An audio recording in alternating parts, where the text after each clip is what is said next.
Hello, beautiful listener. I have another terrific tale from Rudyard Kipling's Just So stories for you today. So sit back, relax, and if you enjoy this audiobook, please hit the like button to help share it with others. The Crab That Played with the Sea. Before the high and far off times, O my best beloved, came the time of the very beginnings. And that was in the days when the eldest magician was getting things ready. First he got the earth ready, then he got the sea ready. And then he told all the animals that they could come out and play, and the animals said, "O eldest magician, what shall we play at?" And he said, "I will show you." He took the elephant, all the elephant there was, and said, "Play at being an elephant," and all the elephant there was played.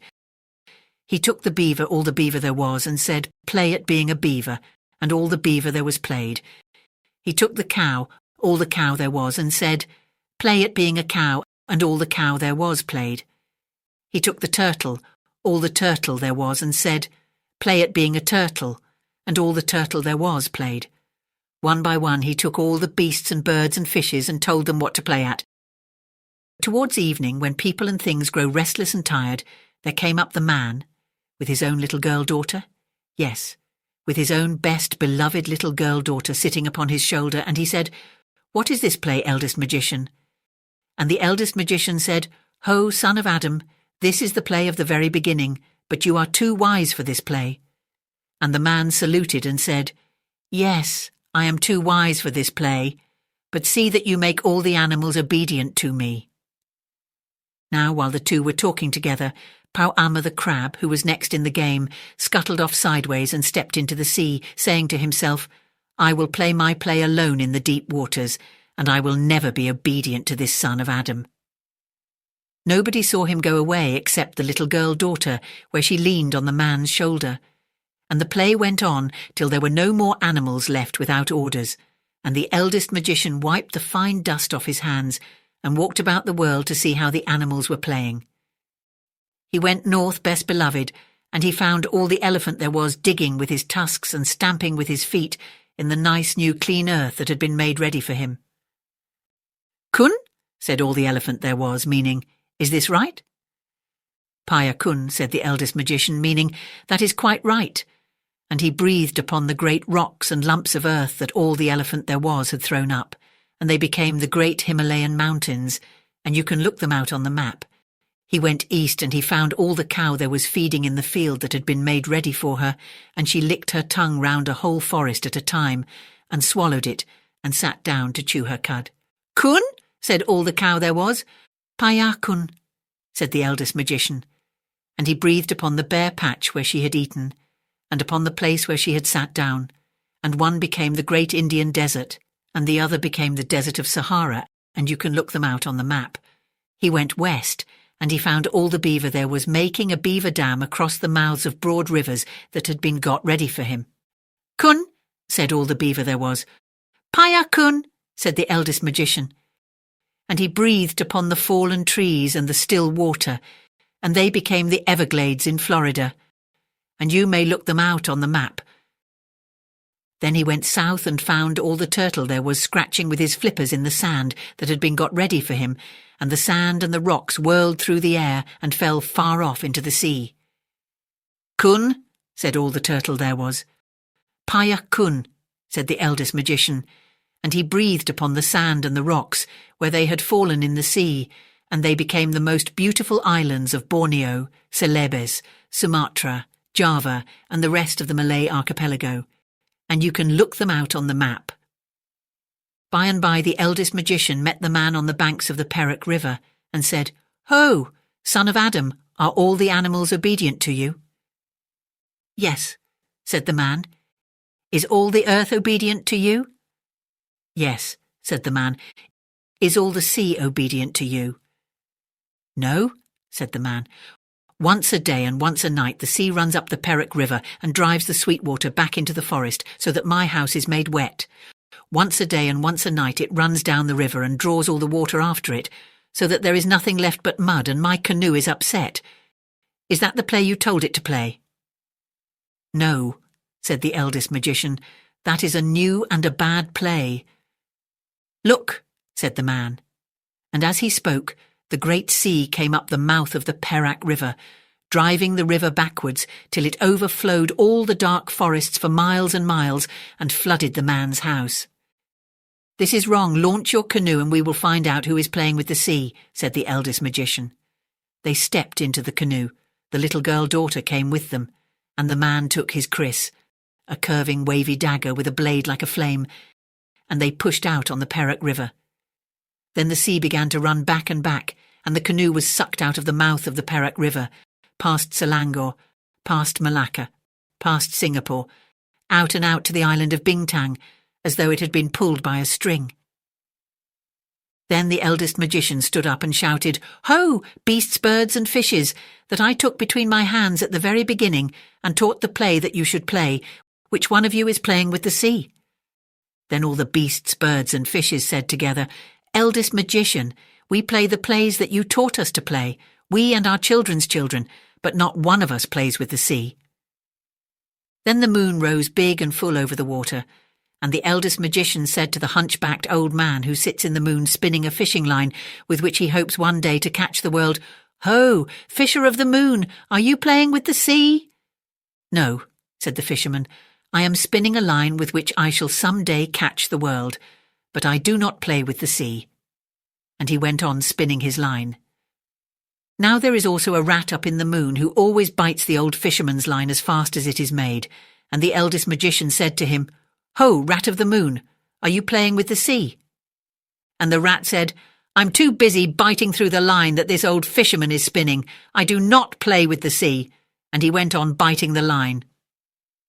Then the little girl-daughter put up her little soft brown arms with the beautiful white shell bracelets and said, "O eldest magician, when my father here talked to you at the very beginning, and I leaned upon his shoulder while the beasts were being taught their plays, one beast went away naughtily into the sea before you had taught him his play. And the eldest magician said, 'How wise are little children who see and are silent. What was the beast like?' And the little girl-daughter said, 'He was round and he was flat, and his eyes grew upon stalks, and he walked sideways like this, and he was covered with strong armour upon his back.' And the eldest magician said, 'How wise are little children who speak truth. Now I know where Pau Ama went. Give me the paddle.' So he took the paddle, but there was no need to paddle, for the water flowed steadily past all the islands till they came to the place called Pusat Tasek, the heart of the sea, where the great hollow is, that leads down to the heart of the world. And in that hollow grows the wonderful tree, Pau Jangi, that bears the magic twin nuts.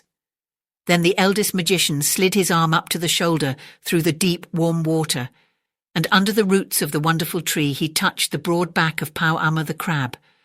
And Pau Ama settled down at the touch, and all the sea rose up as water rises in a basin when you put your hand into it. "Ah," said the eldest magician, "now I know who has been playing with the sea." And he called out, "What are you doing, Pau Ama?"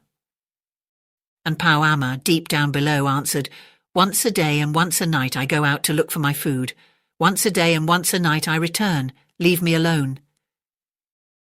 Then the eldest magician said, "Listen, Pau Ama, when you go out from your cave, the waters of the sea pour down into Pusat Tasek, and all the beaches of all the islands are left bare, and the little fish die. And Raja Moyang Kaban, the king of the elephants, his legs are made muddy. When you come back and sit in Pusat Tasek, the waters of the sea rise, and half the little islands are drowned, and the man's house is flooded, and Raja Abdullah, the king of the crocodiles, his mouth is filled with the salt water." Then Pau Ama, deep down below, laughed and said, "I did not know I was so important. Henceforward I will go out 7 times a day, and the waters shall never be still." And the eldest magician said, "I cannot make you play the play you were meant to play, Pau Ama, because you escaped me at the very beginning. But if you are not afraid, come up and we will talk about it." "I am not afraid," said Pau Ama, and he rose to the top of the sea in the moonlight. There was nobody in the world so big as Pau Ama, for he was the king crab of all crabs. Not a common crab, but a king crab. One side of his great shell touched the beach at Sarawak, the other touched the beach at Pahang, and he was taller than the smoke of 3 volcanoes. As he rose up through the branches of the wonderful tree, he tore off one of the great twin fruits, the magic double-kerneled nuts that make people young, and the little girl-daughter saw it bobbing alongside the canoe and pulled it in and began to pick out the soft eyes of it with her little golden scissors. "Now," said the magician, "make a magic, Pau Amma, to show that you are really important." Pau Amma rolled his eyes and waved his legs, but he could only stir up the sea because, though he was a king crab, he was nothing more than a crab, and the eldest magician laughed. "You are not so important after all, Pau Amma," he said. "Now, let me try." And he made a magic with his left hand, with just the little finger of his left hand, and, lo and behold, best beloved, Pau Amma's hard blue-green-black shell fell off him as a husk falls off a coconut, and Pau Amma was left all soft, soft as the little crabs that you sometimes find on the beach, best beloved. "Indeed, you are very important," said the eldest magician. "Shall I ask the man here to cut you with Chris? Shall I send for Raja Moyang Kaban, the king of the elephants, to pierce you with his tusks? Or shall I call Raja Abdullah, the king of the crocodiles, to bite you?" And Pau Amma said, "I am ashamed. Give me back my hard shell and let me go back to Pusat Tasek, and I will only stir out once a day and once a night to get my food." And the eldest magician said, "No, Pau Amma, I will not give you back your shell, for you will grow bigger and prouder and stronger, and perhaps you will forget your promise, and you will play with the sea once more." Then Pau Amma said, "What shall I do? I am so big that I can only hide in Pusat Tasek, and if I go anywhere else, all soft as I am now, the sharks and the dogfish will eat me. And if I go to Pusat Tasek, all soft as I am now, though I may be safe, I can never stir out to get my food, and so I shall die." Then he waved his legs and lamented. "Listen, Pau Amma," said the eldest magician. "I cannot make you play the play you were meant to play, because you escaped me at the very beginning. But if you choose, I can make every stone and every hole and every bunch of weed in all the seas a safe Pusat Tasek for you and your children for always." Then Pau Amma said, "That is good, but I do not choose yet. Look, there is that man who talked to you at the very beginning. If he had not taken up your attention, I should not have grown tired of waiting and run away, and all this would never have happened. What will he do for me?" And the man said, "If you choose, I will make a magic, so that both the deep water and the dry ground will be a home for you and your children, so that you shall be able to hide both on the land and in the sea." And Pau Amma said, "I do not choose yet. Look, there is that girl who saw me running away at the very beginning. If she had spoken then, the eldest magician would have called me back, and all this would never have happened. What will she do for me?" And the little girl-daughter said, "This is a good nut that I am eating. If you choose, I will make a magic, and I will give you this pair of scissors, very sharp and strong, so that you and your children can eat coconuts like this all day long when you come up from the sea to the land. Or you can dig a Pusat Tasek for yourself with the scissors that belong to you when there is no stone or hole nearby. And when the earth is too hard, by the help of these same scissors you can run up a tree." And Pau Amma said, "I do not choose yet, for all soft as I am, these gifts would not help me.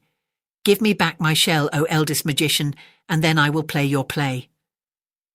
And the eldest magician said, "I will give it back, Pau Amma, for 11 months of the year, but on the 12th month of every year it shall grow soft again, to remind you and all your children that I can make magics and to keep you humble, Pau Amma. For I see that if you can run both under the water and on land, you will grow too bold. And if you can climb trees and crack nuts and dig holes with your scissors, you will grow too greedy, Pau Amma." Then Pau Amma thought a little and said, "I have made my choice. I will take all the gifts." Then the eldest magician made a magic with the right hand, with all 5 fingers of his right hand, and lo and behold, best beloved, Pau Amma grew smaller and smaller and smaller, till at last there was only a little green crab swimming in the water alongside the canoe, crying in a very small voice, "Give me the scissors." And the girl-daughter picked him up on the palm of her little brown hand and sat him in the bottom of the canoe and gave him her scissors, and he waved them in his little arms and opened them and shut them and snapped them and said, "I can eat nuts, I can crack shells, I can dig holes, I can climb trees, I can breathe in the dry air, and I can find a safe Pusat Tasek under every stone. I did not know I was so important." "Kun, is this right?" he asked. "Paya Kun," said the eldest magician, and he laughed and gave him his blessing. and little Pau Amma scuttled over the side of the canoe into the water, and he was so tiny that he could have hidden under the shadow of a dry leaf on land, or of a dead shell at the bottom of the sea. "Was that well done?" said the eldest magician. "Yes," said the man, "but now we must go back to Perak, and that is a weary way to paddle. If we had waited till Pau Amma had gone out of Pusat Tasek and come home, the water would have carried us there by itself." "You are lazy," said the eldest magician, "so your children shall be lazy. They shall be the laziest people in the world. They shall be called the Malazi, the lazy people." And he held up his finger to the moon and said, "O fisherman, here is the man too lazy to row home. Pull his canoe home with your line, fisherman." "No," said the man.